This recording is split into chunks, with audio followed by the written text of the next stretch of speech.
kemarin disampaikan data rilis BPS sama kementerian ini tenaga kerja Ida Fauzi, dia bilang bahwa 9,9 juta milenial nganggur. Wow. Berarti ada something wrong ini antara ya kita pengen orang tua yang terbaik, sekolah yang terbaik, setelah lulus ternyata produksi pengangguran. Berarti ini jadi tahun 2022 tepatnya, awal-awal 2022 itu ada keluarga muda konsultasi. Sama-sama bekerja dua-duanya sekitar 15 sampai 30 jutaan kalau nggak salah di situ. Tapi pengeluarannya itu 80 juta. Wow. Damai. Amazing.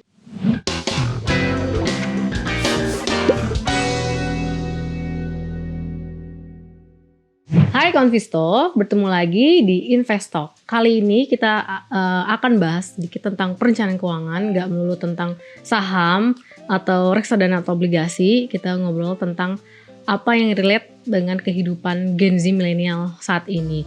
Dan sekarang kita sudah kedatangan tamu yang spesial, Pak Gembong. Halo siang Mbak Pak. Sandra, Ya. Selamat siang kawan Visto. Ya, baik Pak kabarnya? Alhamdulillah baik sekali, luar biasa. Amin. Ya, Pak Gembong ini merupakan CEO dari Juara Rencana Keuangan dan Direktur Edukasi Investasi Sahamologi. Jadi komplit ya Pak ya, ilmunya perencanaan keuangannya aja, ada tentang finansial plus ada tentang investasinya. Nah mungkin sebelumnya boleh Pak perkenalan dulu singkat supaya kawan Viso di sini tahu nih background singkat Pak Gembong, apa yang dilakukan sekarang, aktivitas sekarang. Oke, thank you Mbak Sandra. Kawan Visto, thank you sudah undang kita bisa collaborate, bisa sharing. Saya Gembong Suito, saat ini aktivitas utama sebagai trainer, asesor di pasar modal. Jadi kalau teman-teman pengen meningkatkan value terkait dengan analisis ataupun lisensi pasar modal, biasanya saya ngajar. Itu yang pertama. Yang kedua, ya saya juga aktif di sahamologi, ya terkait dengan apps, yaitu kita memberikan sinyal saham, edukasi saham sampai ke praktikal saham. Nah, ditambah terakhir di Juara Rencana Keuangan. Itu adalah perusahaan financial planner independen. Jadi kami bantu klien untuk mencapai tujuan keuangan dengan financial planning. Jadi supaya match, saya ngajar juga saya praktikalnya. Tanganin klien. Kira-kira gitu, Mbak Sandra. Iya, sepertinya juga Pak Gembong ini suka banget ya Pak belajar karena namanya panjang banget kan bisa kalau dilihat ya. Ada CSA-nya, CFP, QEP. Ya. Totalnya ada 23. Wow, tapi nggak kesebut semua ya. Yes, 23 terkait dengan sertifikasi. Ya kenapa? Karena memang basic saya trainer. Jadi saya suka belajar, saya punya edit value, saya pengen selalu upgrade gitu kan. Tetapi spesialis kalau kita bicara apa yang saya ambil itu ada dua. Pertama di financial planning. Yang utamanya Yang utamanya, ya, financial planning itu mulai dari CFP dan kawan-kawan turunannya semua saya ambil. Yang kedua dari sisi investment. Ya dari sisi investment ya kita semuanya ambil supaya apa? Supaya kami bisa memberikan hal yang terbaik buat klien ataupun baik dari sisi institusi ya terkait dengan financial plan dan investasi. Karena ini harus nyambung. Apa yang diinvestasikan kalau uangnya nggak ada? Kira-kira gitu. Benar-benar. Ya emang itu satu kesatuan ya. Kalau kita melajari perencanaan keuangan, investment ada di bagian itu Pak ya, di tengah-tengah ya. Betul. Supaya kita bisa nyaman dari sisi keuangan. Oke, kalau sekarang tuh kita di sini mau ngebahas tentang anak yang sukses di masa depan. Wow. Menarik nih. Semua pengen. Iya, semua pengen. Setiap orang tua pasti ingin memberikan yang terbaik buat anaknya dan ingin anaknya menjadi sukses dan mandiri. Iya. Tapi parameter sukses itu apa? Nah, itu dia nih makanya pengen dikupas dibahas di sini karena kalau dari pengalaman saya nih ya, kalau zaman orang tua itu belum terlalu aware tentang pendidikan anak, tapi yang pasti mereka nyimpen uang sedemikian rupa di aset. Jadi sometimes pengen sekolahin anaknya butuh duit, mereka jual aset kayak gitu. Nah mereka tuh nggak yang tipikal yang harus rutin sebulan sekali. Dan mungkin kalau untuk generasi sekarang milenial atau Gen Z yang sudah berkeluarga punya anak tuh harus ada edukasi ke arah sana ya Pak ya. Kalau dulu mungkin ada di kita sisihin di semacam asuransi gitu kan. Tapi kalau sekarang kita nggak perlu susah-susah gitu kan, bisa invest sendiri dah. Mungkin boleh Pak dibahas atau mungkin ada nggak klien yang pernah pengen ada solusinya untuk pendidikan anaknya gitu. Oke, thank you Mbak Sandra. Jadi salah satu karena kita praktikal selama 10 tahun ya di pasar modal dan financial planning, maka ada sesuatu pengalaman yang kita bagikan. saat ini rata-rata problematik di perencanaan keuangan itu ada 3 hal. Iya. Ya, biasanya yang paling sering top of 3 yang ditanyakan ataupun yang dikonsultasikan. Pertama adalah masalah cash flow. Cash flow betul. ini ya, cash flow dan gaya hidup saat ini. Iya, lebih besar pengeluaran. Yes, apalagi ada fakta doom spending Betul, milenial sekarang. iya, betul. Ya, Gen Z bahwa dan milenial ya, dengan sekarang. spending itu untuk healing dan lain-lainnya. Hmm. Faktualnya saat ini adalah 61% lebih ya milenial tidak punya dana darurat. Iya. Artinya once dia tidak ada income, maka ya dia tidak akan bisa ya ibaratnya bulanannya dia akan selesai. Dan hutang, pay letter, Iya, pinjaman online, tambah satu lagi judi online. Oke, itu problematik di bawah ya. Iya. Tetapi ketika bicara faktual saat ini terkait pendidikan, pasti orang tua akan mencari yang terbaik buat anaknya. Iya, betul. Ya, kalau bisa sekolah yang paling bagus, paling mahal, paling lainnya tinggi, ya itu. ya. Dan sekarang saat ini udah menjadi pendidikan itu status industri, Betul. supply and demand. Gitu kan. Nanti kita bisa kupas itu, ya kan. Nah, karena yang paling sering ditanyakan salah satunya adalah dana pendidikan anak, Iya. menyiapkan mulai dari menyiapkannya, planningnya sampai ke produk investasinya.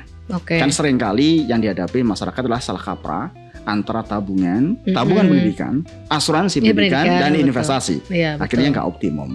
Ya, dan terakhir adalah yang top of 3-nya adalah pensiun. Jadi pendidikan ya, itu salah satu topik yang pasti ditanya apalagi ketika dia sudah berkeluarga. Betul. Baik itu yang ya keluarga muda ataupun bahkan mau pensiun. Kenapa? Karena fakta yang menarik saat ini. Kemarin disampaikan data rilis BPS sama kementerian ini ya, tenaga kerja Ida Fauzi, dia bilang bahwa 9,9 juta milenial nganggur. Wow. Berarti ada something wrong Besar. nih antara ya kita pengen orang tua yang terbaik, sekolah yang terbaik, setelah lulus ternyata produksi pengangguran. Berarti ini mismatch atau ya tidak sinergi antara kualitas pendidikan dan kualitas kerja. Kira-kira gitu. Nah, hal-hal tersebut itu menjadi pengalaman-pengalaman kita selama 10 tahun itu yang kami wujudkan kristalisasi dalam bentuk buku. Kamu tidak sendirian untuk financial parenting. Bagaimana mengajarkan ke anaknya sekaligus bapaknya, orang tuanya itu juga sudah aware. Kenapa? Karena pendidikan terbaik adalah dari sisi life skill. Gitu. Kira-kira gitu yang kita bisa share. Oke, ini menarik banget sih. Maksudnya kita ngebahas gimana kita kaum milenial dan Gen Z kan juga sudah banyak yang berkeluarga ya. Ya. Jadi mereka ntar punya anak. Jadi semua sudah ada persiapan sehingga nantinya pas di ujung anaknya butuh uang sekolah tinggi itu udah nggak kesusahan lagi. Nah, pertanyaannya yang pertama yang harus dilakukan apa tuh, Pak? Oke. Untuk seorang ya mungkin anaknya baru masuk TK atau masih SD kan masih uang sekolahnya nggak semahal nanti kuliah gitu ya. Belum tentu saat Oh, belum tentu ya, tergantung sekolahnya. Mbak Sandra udah punya anak misalnya Udah 4 tahun 4 tahun ya, Preschool. preschool. Betul. ya, biaya masuk preschool Iya. itu udah pasti akan senyum ya gitu ya. Senyum kecut ya dibanding dengan yang dulu 10 tahun kita masuk ya. Karena memang itu jadi suatu industri. Supply and demand yang luar biasa dan setiap orang tua pasti akan memilih yang terbaik buat anaknya. Biasanya terbaik itu identik dengan mahal. Iya, betul. Dan itu rata-rata sekolah punya uangnya belum tentu bisa masuk karena antrian. Iya, ada juga sih betul yang kayak gitu. Itu betul, bisa 6 betul. bulan sampai 1 tahun sebelumnya. Betul. Itu dari sisi problematik. Oke, bagaimana menyiapkan dana pendidikan? Kami biasanya ya step by stepnya itu ada 6. Yang pertama adalah tahu ini anaknya mau sekolah di mana. Soalnya contoh, ya Mbak Sandra umur 4 tahun ya, pengen SD lah yang paling kecil gitu kan. SD mau di SD di mana? Kan udah pasti ini udah kebayang kan? Udah tahu Karena hampir mayoritas SD, targetnya. SMP, SMA itu yang desain yang memutuskan adalah orang tua. Betul. Mau sekolah di mana, ya kan? Nggak ada privilege untuk memilih gitu kan? Anggaplah SD. Artinya Mbak Sandra sudah tahu ini SD yang kira-kira dengan lokasi terdekat, dengan sistem yang terdekat, pembelajaran itu yang mana. Nah, di situ kita tahu nih. Oh, ternyata misalnya SDA. Kita bisa search. Yang kedua, kita bisa hitung berapa sekarang. Ya, berapa sekarang biaya masuknya. Ya, terus biaya misalnya contoh SPP dan lainnya itu harus clear dulu.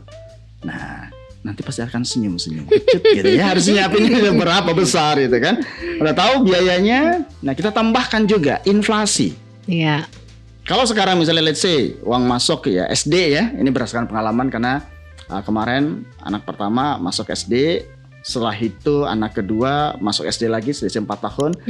Rata-rata kalau kita bicara financial planning, asumsi inflasi di dunia pendidikan itu berbeda dengan inflasi di ekonomi ya. Kalau ekonomi misalnya 3-4%, misalnya inflasi pendidikan itu biasanya 2 kali atau minimal 10%. Itu secara minimal ya.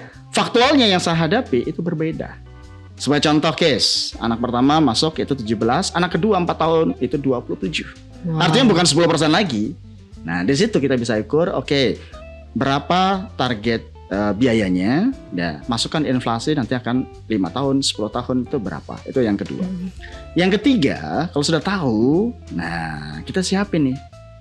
Kondisi saat ini, kondisi keuangan kita, kalau belum pernah melakukan financial check up, yuk cek financial check up-nya. Jangan-jangan banyak bocornya. Banyak-banyak bocor yang gak penting ya. Gitu kan. Gak penting kecil-kecil, faktor gede-gede gitu kan. Betul. Nah, dari kondisi finansialnya itu, berapa yang akan diinvest untuk dana pendidikan?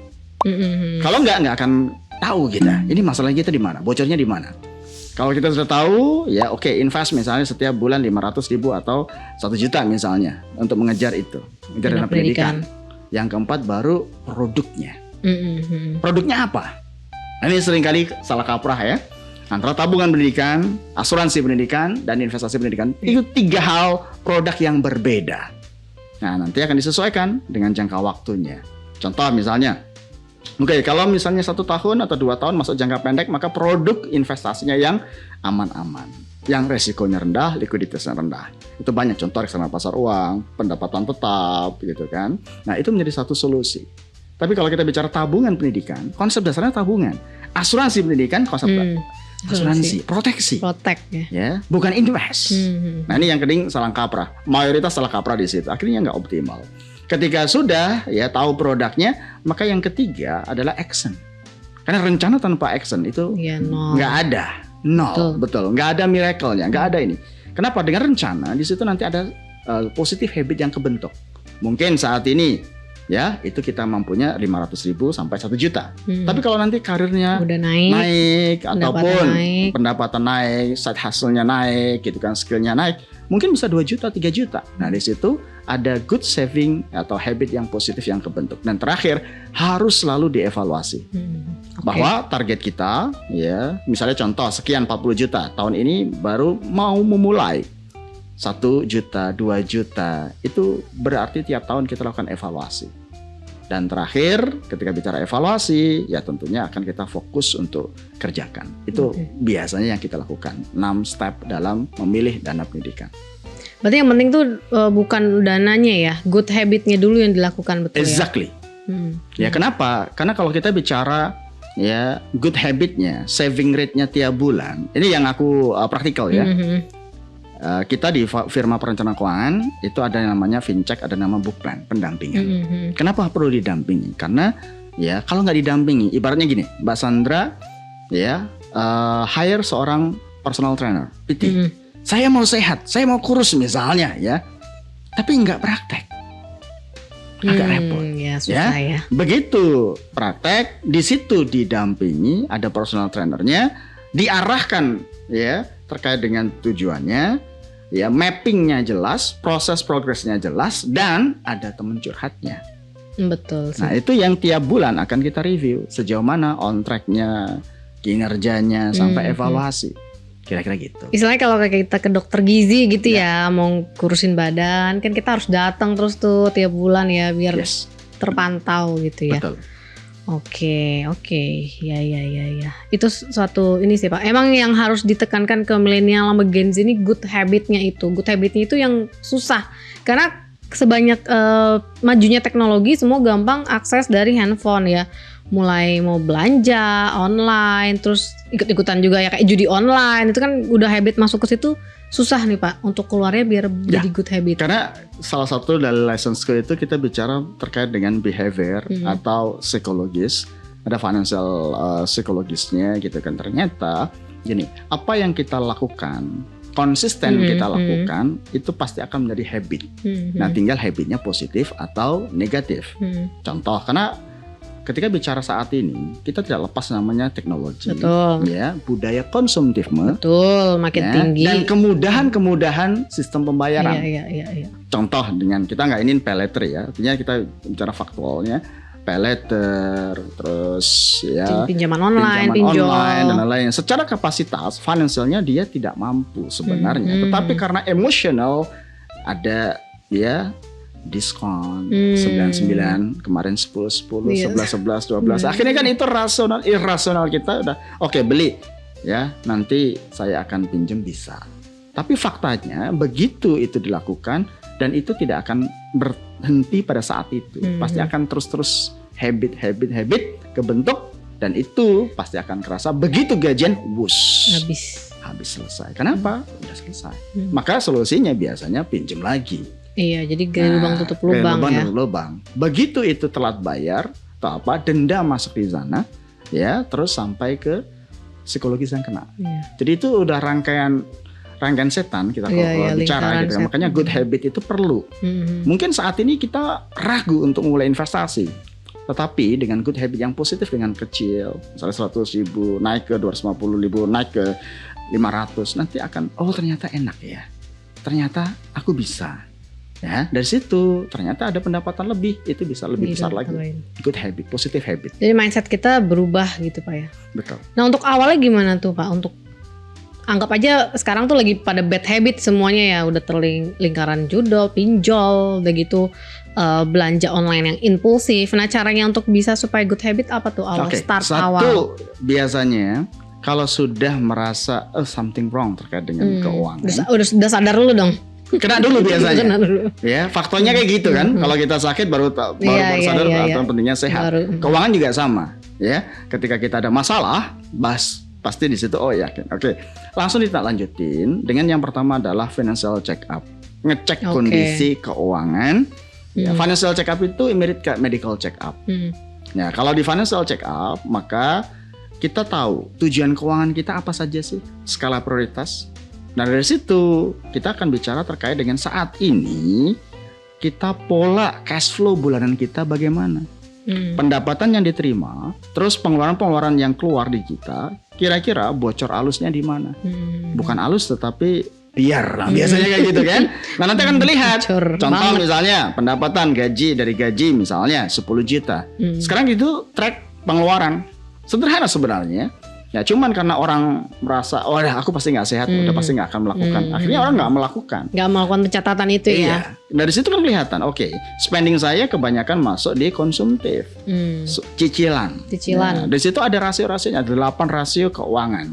Ya itu jadi ibaratnya dari situ kita tahu, cash flow kita besar-besar daripada tiang.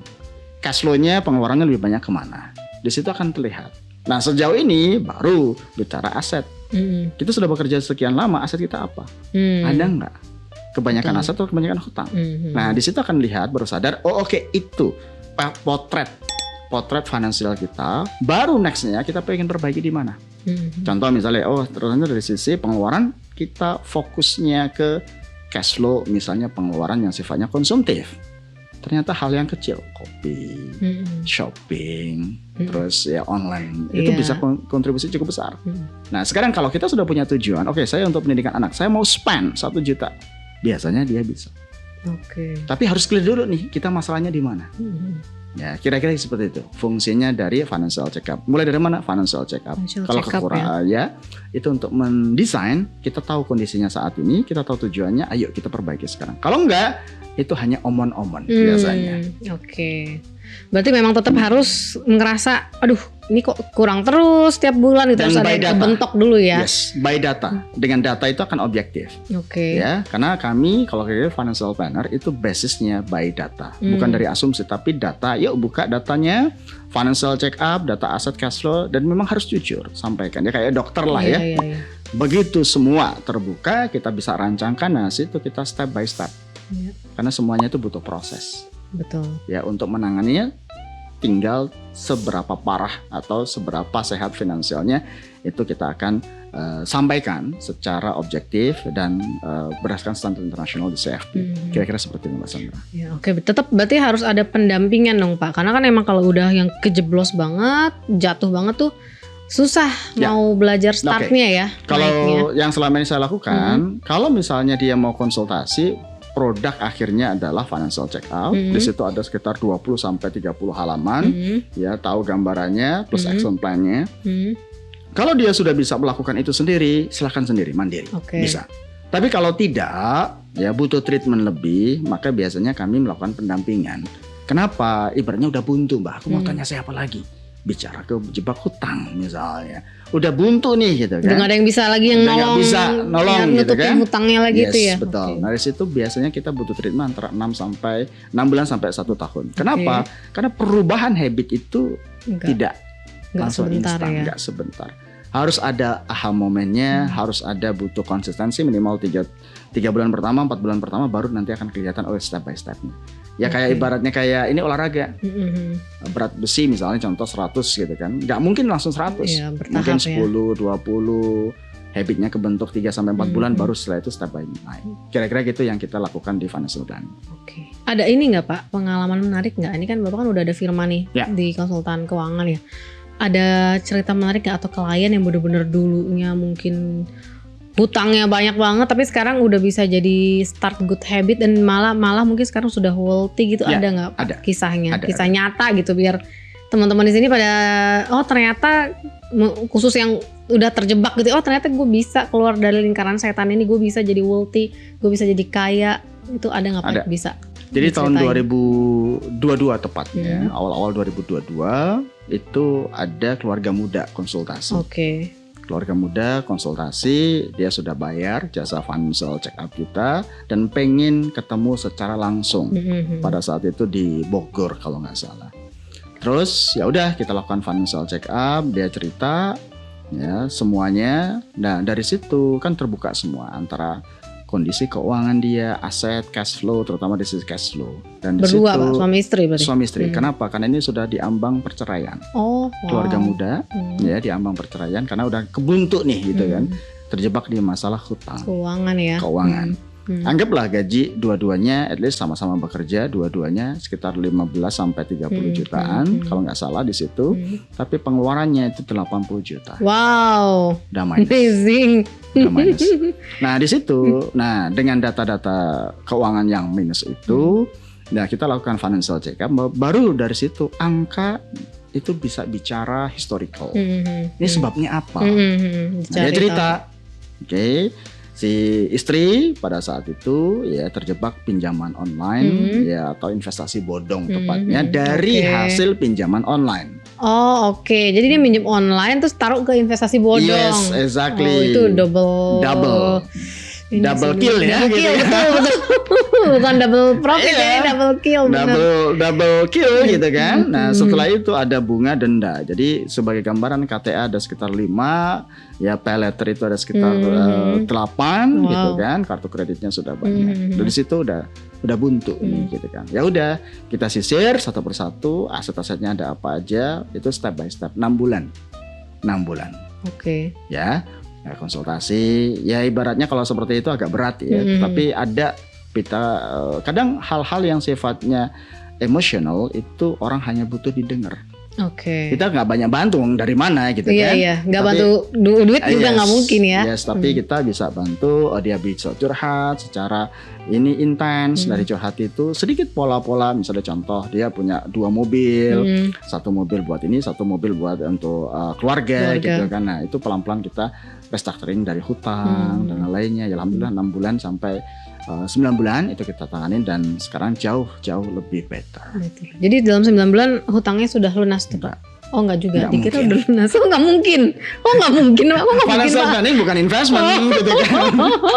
Tetapi berkurang at least dari misalnya contoh setiap bulan cash flow-nya minus sekitar 30-40 juta, itu sekarang minus 10 juta. Oh oke. Jadi kenapa? Karena dari beberapa good habit-nya kebentuk, yang biasanya spending, yaitu kita bisa tahan karena kita bisa memotivate dia untuk kita bisa keluar dari masalah ini. Yang kedua, aset-aset yang tidak produktif kita bisa tanya produktif.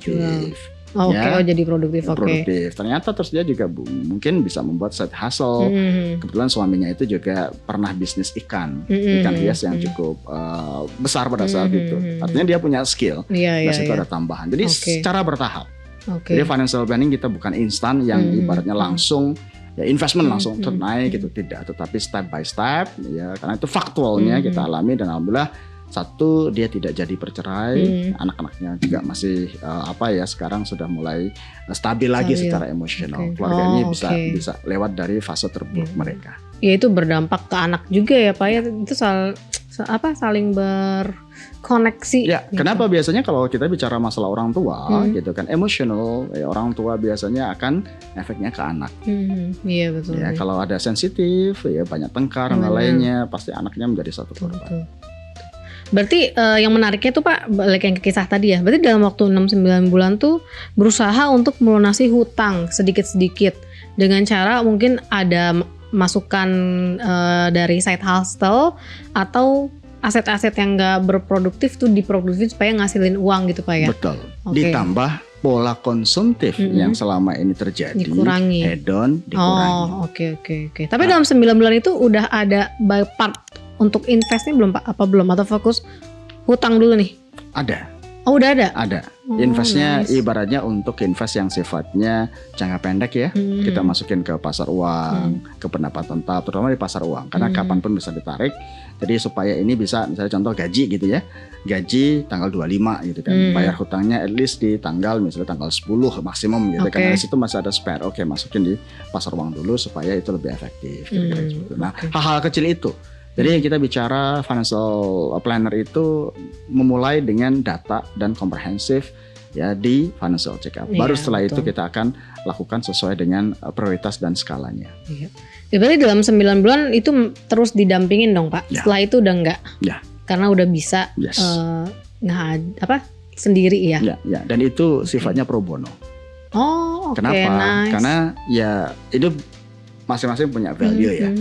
Ya, yang ini yang jadi menarik dari profesi saya adalah ketika ada masalah seperti itu, saya selalu pro bono. Nah, baru ya begitu ada invest ya, baru as a professional ada invest. Kenapa?